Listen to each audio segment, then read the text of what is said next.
Je vous souhaite la bienvenue. Aujourd'hui, c'est notre rendez-vous sur la thématique de la santé. Et dans cette courte vidéo, je vais vous expliquer comment être en pleine santé, gorgé d'énergie pour affronter vos journées d'entrepreneur. Vous allez être plus performant, non seulement en ayant une résistance physique plus longue, mais aussi en ayant une capacité intellectuelle plus intense et durable. Et bonus, vous serez moins sujet aux coups de pompe, aux maux de tête et plus généralement aux maladies. Juste avant, vous êtes libre de recevoir en cadeau de bienvenue une séance de coaching en vidéo offerte et mon nouveau livre qui s'appelle « Les 10 règles de la réussite pour libérer votre potentiel d'entrepreneur ». Il vous suffit de cliquer sur le i comme info dans la vidéo ou sur le lien dans la description. Pour être sûr de recevoir les autres vidéos de la chaîne, n'hésitez pas à vous abonner et à cliquer sur la petite cloche pour recevoir les notifications à chaque fois qu'une nouvelle vidéo est en ligne. Siegfried Sey est auteur et conférencier. Il a été athlète de haut niveau 10 fois médaillé en équipe de France d'aviron, puis entrepreneur libre et indépendant de créer la vie de ses rêves. Son objectif, créer une communauté de leaders libres d'atteindre un niveau supérieur de réussite pour construire un monde meilleur. Tous les jours, il vous partage les meilleurs conseils issus de sa méthode de réussite. Alors, c'est quoi le concept ? Eh bien, il faut savoir que toutes les céréales aujourd'hui contiennent plusieurs types de protéines, dont le gluten. C'est lui qui donne la plasticité aux farines et qui nous permet de les pétrir. Et si on fait un petit peu d'histoire, il y a seulement 10 000 ans que nous consommons du gluten. C'est-à-dire que pendant 99,9% de notre histoire d'humain, on n'a jamais mangé de gluten. On peut donc en conclure que celui-ci n'est pas du tout indispensable d'un point de vue nutritionnel. Le principe de cet élan moderne contre le gluten vient du raisonnement logique que notre organisme n'a pas eu le temps de s'adapter à sa digestion.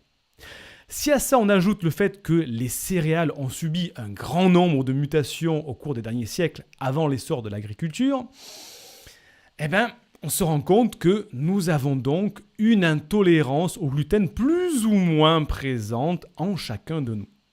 Le problème, c'est qu'on retrouve du gluten dans quasiment toute l'alimentation industrielle moderne.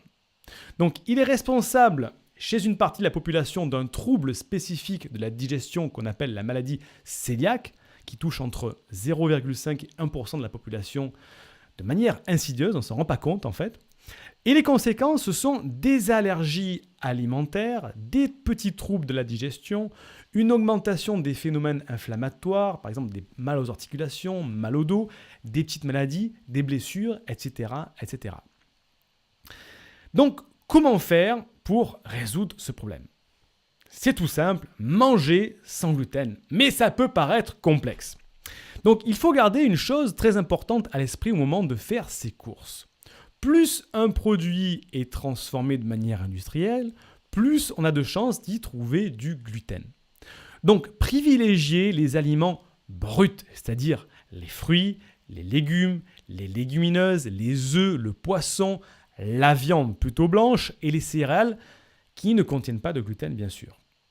Donc, les céréales qui contiennent du gluten, ce sont lesquelles ? Eh bien, il y a le blé, l'épeautre, l'avoine, le seigle et l'orge. Ok ? Le blé, l'épeautre, l'avoine, le seigle et l'orge. Les aliments où on trouve du gluten, parce qu'on va dire très bien, ça contient du gluten, mais dans les aliments, où est-ce qu'on en trouve aussi ? Parce que l'alimentation industrielle, il y a beaucoup de choses. Eh bien, dans les pains, dans les gâteaux, dans les pâtes, dans les semoules de blé dur, dans le boulgour, dans l'épeautre, dans les petites épeautres, dans la bière aussi. Vous voyez, il y en a un petit peu de partout. Alors, vous allez me dire, mais ça y est, je ne mange plus rien en fait. Non, il faut remplacer, j'ai d'ailleurs fait une vidéo cette semaine là-dessus, il faut remplacer vos habitudes, modifier vos habitudes alimentaires. Je ne vous demande pas d'être en restriction, mais de modifier, de remplacer par autre chose. Donc, remplacer les pâtes avec par exemple du riz ou du quinoa, ou échanger les farines classiques contre les farines qui sont bio et complètes, ou alors au mieux des farines de maïs ou de châtaigne. Et de manière générale, oubliez les plats préparés et cuisinés. Si vous n'aimez pas cuisiner, il y a une très bonne solution qu'utilisent nos amis anglo-saxons. Ils cuisinent une fois au début de la semaine et ils préparent à l'avance les repas pour toute la semaine. Pourquoi ? Parce qu'il vaut mieux manger des plats congeler chez vous avec de la bonne nourriture que de manger des plats dégueulasses qui contiennent en plus du gluten, qui ont été achetés de manière industrielle. C'est plus coûteux, c'est moins bon pour la santé. Donc il vaut mieux préparer une fois et congeler, même si on perd une partie des vitamines, que d'utiliser des plats industriels. Donc, pour vous donner une idée, je vais vous donner les aliments qui sont 100% sans gluten. Il y a bien sûr les fruits frais, mais aussi en compote et en jus. Les légumes frais, non cuisinés ou en jus encore une fois. Il y a la pomme de terre, la patate douce. Il y a l'inam aussi qui ne contient pas de gluten. Et il y a aussi la viande et le poisson qui sont sans gluten. Attention à la viande, préférez des viandes blanches bien sûr. Et méfiez-vous des préparations, les sauces, marinées, etc. qui contiennent en général du gluten. Donc vous comprenez, il faut de manière générale éviter et remplacer par autre chose ce gluten qui peut être négatif. Essayez au moins pendant 1 mois. Si au bout d'1 mois, vous ne voyez pas de changement clair et précis, ok, peut-être que le gluten chez vous n'a aucune influence. Mais peut-être que chez vous, c'est celui-ci qui va vous causer ces petits troubles. Donc dites-moi maintenant dans les commentaires, parce que je lis tous les commentaires, je précise, est-ce que vous avez des petits troubles de santé légers, des coups de pompe qui durent plusieurs jours, de la difficulté à soigner un rhume ou des petites douleurs articulaires? Vous me le dites et vous me direz aussi si vous avez essayé de manger sans gluten et voir ce que ça a donné. Quelle est la première action à mettre en place tout de suite demain matin? Eh bien, remplacez vos pâtes blanches par des pâtes sans gluten ou des pâtes à farine de sarrasin par exemple. Parce que je sais que les pâtes sans gluten, la farine sans gluten, c'est pas très très bon, il faut l'avouer. Donc, remplacez par de la farine de sarrasin par exemple, qui a un très bon goût. Ça, c'est une première action. Demain, au lieu de prendre un sac de pâtes blanches, prenez un sac de pâtes au sarrasin. Vous avez juste à changer, c'est tout.